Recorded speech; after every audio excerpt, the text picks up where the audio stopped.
Au nom d'Allah, le tout miséricordieux, le très miséricordieux. Voici une sourate que nous avons fait descendre et que nous avons imposée, et nous y avons fait descendre des versets explicites afin que vous vous souveniez. La fornicatrice et le fornicateur, fouettez-les chacun de 100 coups de fouet, et ne soyez point pris de pitié pour eux dans l'exécution de la loi d'Allah, si vous croyez en Allah et au jour dernier, et qu'un groupe de croyants assiste à leur punition.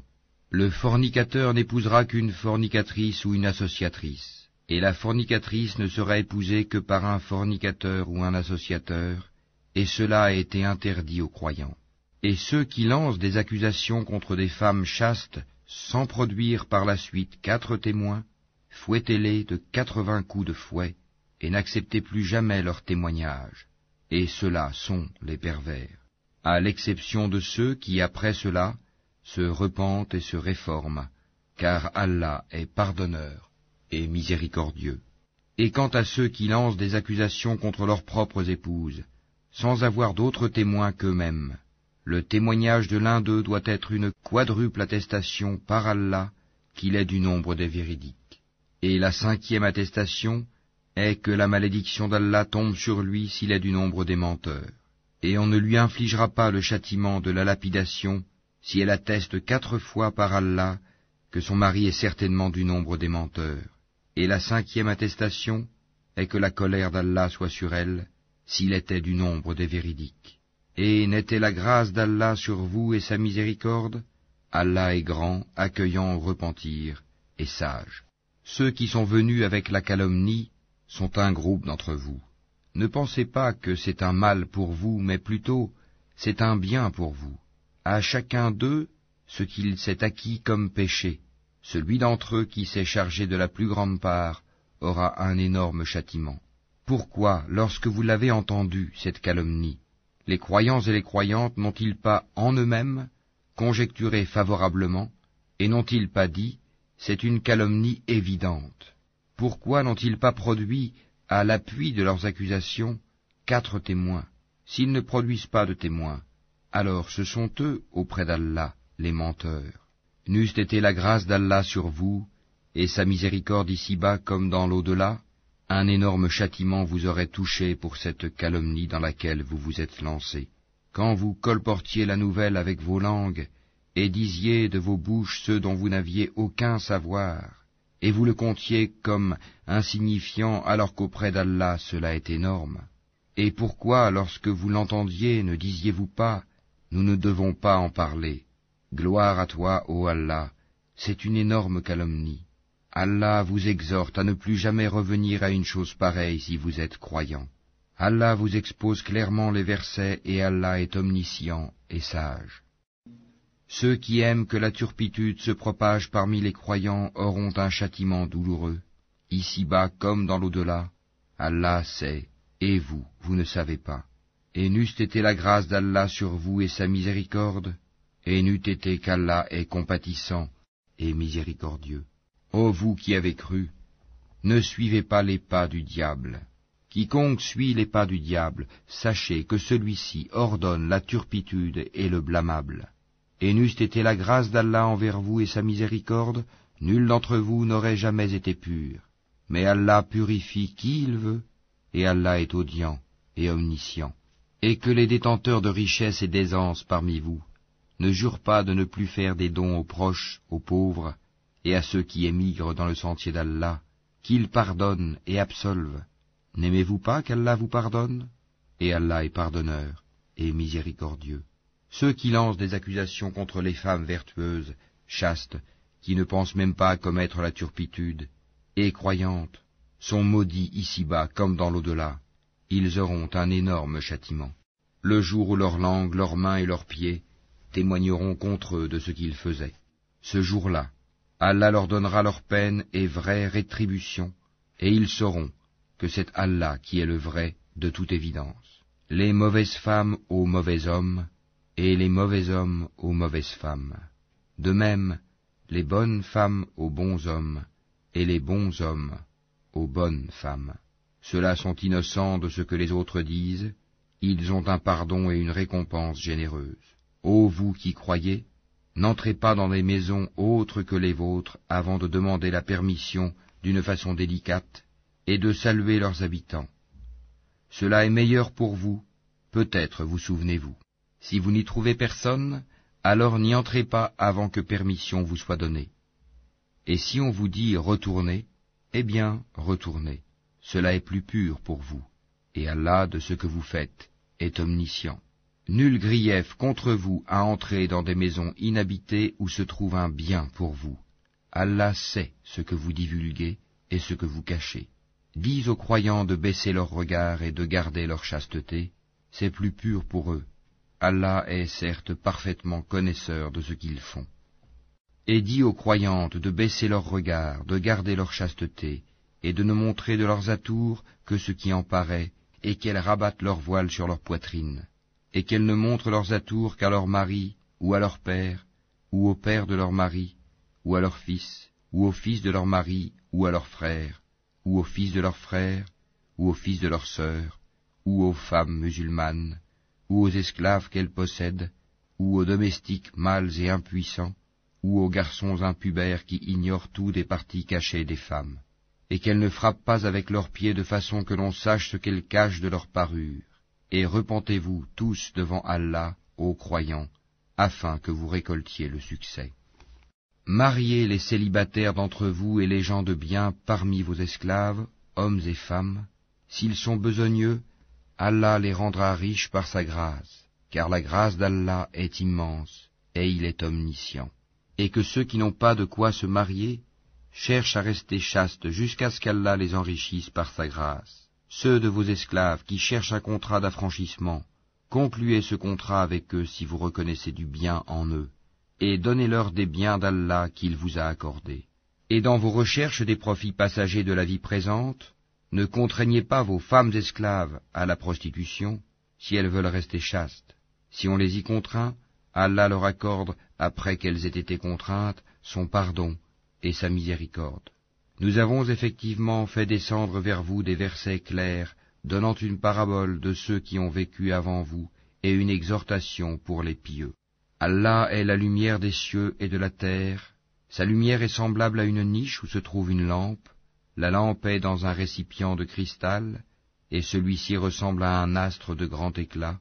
Son combustible vient d'un arbre béni, un olivier ni oriental ni occidental, dont l'huile semble éclairer sans même que le feu la touche.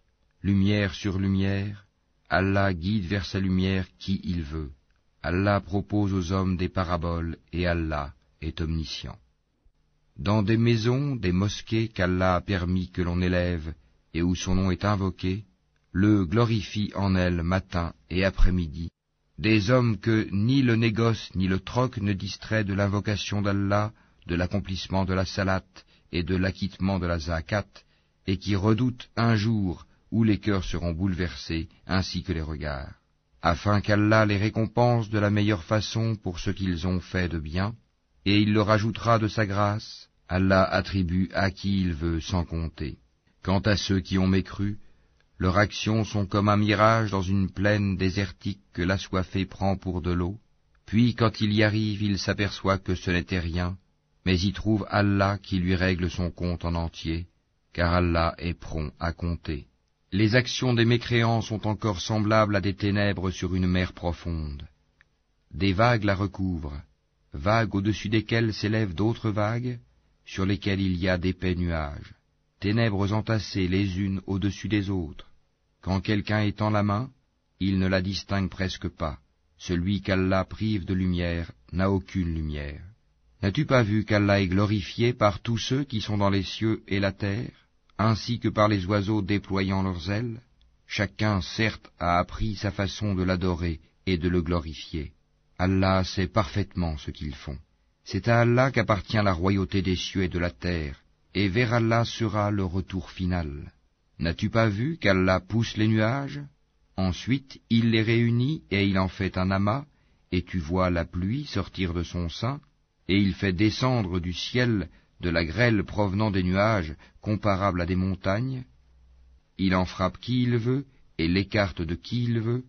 Peu s'en faut que l'éclat de son éclair ne ravisse la vue. Allah fait alterner la nuit et le jour, Il y a là un sujet de réflexion pour ceux qui ont des yeux. Et Allah a créé d'eau tout animal. Il y en a qui marchent sur le ventre, d'autres qui marchent sur 2 pattes, et d'autres encore marchent sur 4. Allah crée ce qu'il veut, et Allah est omnipotent. Nous avons certes fait descendre des versets explicites, et Allah guide qui il veut vers un droit chemin. Et ils disent, nous croyons en Allah et aux messagers et nous obéissons. Puis après cela, une partie d'entre eux fait volte-face. Ce ne sont point ceux-là les croyants. Et quand on les appelle vers Allah et son messager pour que celui-ci juge parmi eux, voilà que quelques-uns d'entre eux s'éloignent. Mais s'ils ont le droit en leur faveur, ils viennent à lui soumis. Y a-t-il une maladie dans leur cœur? Ou doutent-ils? Ou craignent-ils qu'Allah les opprime ainsi que son messager? Non, mais ce sont eux, les injustes. La seule parole des croyants quand on les appelle vers Allah et son messager, pour que celui-ci juge parmi eux, est « Nous avons entendu et nous avons obéi. » Et voilà ceux qui réussissent. Et quiconque obéit à Allah et à son messager, et craint Allah et le redoute, alors voilà ceux qui récoltent le succès. Et ils jurent par Allah en serment solennel, que si tu le leur ordonnais, ils sortiraient à coup sûr au combat. Dis, ne jurez donc pas, votre obéissance verbale est bien connue, Allah est parfaitement connaisseur de ce que vous faites. Dis, obéissez à Allah et obéissez au messager. S'il se détourne, le messager n'est alors responsable que de ceux dont il est chargé, et vous assumez ceux dont vous êtes chargés. Et si vous lui obéissez, vous serez bien guidés, et il n'incombe au messager que de transmettre explicitement son message. Allah a promis à ceux d'entre vous qui ont cru et fait les bonnes œuvres, qu'il leur donnerait la succession sur terre, comme il l'a donné à ceux qui les ont précédés. Il donnerait force et suprématie à leur religion qu'il a agréée pour eux. Il leur changerait leur ancienne peur en sécurité. Ils m'adorent et ne m'associent rien, et celui qui m'écroit par la suite, ce sont ceux-là les pervers. Accomplissez la salat, acquittez la zakat, et obéissez au messager, afin que vous ayez la miséricorde. Ne pense point que ceux qui ne croient pas puissent s'opposer à l'autorité d'Allah sur terre. Le feu sera leur refuge. Quelle mauvaise destination! Ô vous qui avez cru, que les esclaves que vous possédez vous demandent permission avant d'entrer, ainsi que ceux des vôtres qui n'ont pas encore atteint la puberté, à 3 moments, avant la salate de l'aube, à midi quand vous enlevez vos vêtements, ainsi qu'après la salate de la nuit. 3 occasions de vous dévêtir. En dehors de ces moments, nul reproche ni à vous, ni à eux, d'aller et venir les uns chez les autres. C'est ainsi qu'Allah vous expose clairement ces versets, et Allah est omniscient et sage. Et quand les enfants parmi vous atteignent la puberté, qu'ils demandent permission avant d'entrer, comme font leurs aînés, c'est ainsi qu'Allah vous expose clairement ces versets, et Allah est omniscient et sage. Et quant aux femmes atteintes par la ménopause, qui n'espèrent plus le mariage, nul reproche à elles d'enlever leurs vêtements de sortie, sans cependant exhiber leurs atours, et si elles cherchent la chasteté, c'est mieux pour elles. Allah est audient et omniscient. Il n'y a pas d'empêchement à l'aveugle, au boiteux, aux malades, ainsi qu'à vous-mêmes, de manger dans vos maisons ou dans les maisons de vos pères, ou dans celles de vos mères ou de vos frères, ou de vos sœurs ou de vos oncles paternels, ou de vos tantes paternelles ou de vos oncles maternels, ou de vos tantes maternelles, ou dans celles dont vous possédez les clés, ou chez vos amis. Nul empêchement à vous, non plus de manger ensemble ou séparément. Quand donc vous entrez dans des maisons, adressez-vous mutuellement des salutations venant d'Allah, bénies et agréables. C'est ainsi qu'Allah vous expose ces versets, afin que vous compreniez. Les vrais croyants sont ceux qui croient en Allah et en son messager, et qui, lorsqu'ils sont en sa compagnie pour une affaire d'intérêt général, ne s'en vont pas avant de lui avoir demandé la permission. Ceux qui te demandent cette permission sont ceux qui croient en Allah et en son messager. Si donc ils te demandent la permission pour une affaire personnelle, donne-la à qui tu veux d'entre eux, et implore le pardon d'Allah pour eux, car Allah est pardonneur et miséricordieux. Ne considérez pas l'appel du messager comme un appel que vous vous adresseriez les uns aux autres. Allah connaît certes ceux des vôtres qui s'en vont secrètement en s'entrecachant. Que ceux, donc, qui s'opposent à son commandement, prennent garde qu'une épreuve ne les atteigne, ou que ne les atteigne un châtiment douloureux. C'est à Allah vraiment qu'appartient tout ce qui est dans les cieux et sur la terre. Il sait parfaitement l'état dans lequel vous êtes, et le jour où les hommes seront ramenés vers lui, il les informera alors de ce qu'ils œuvraient. Allah est omniscient.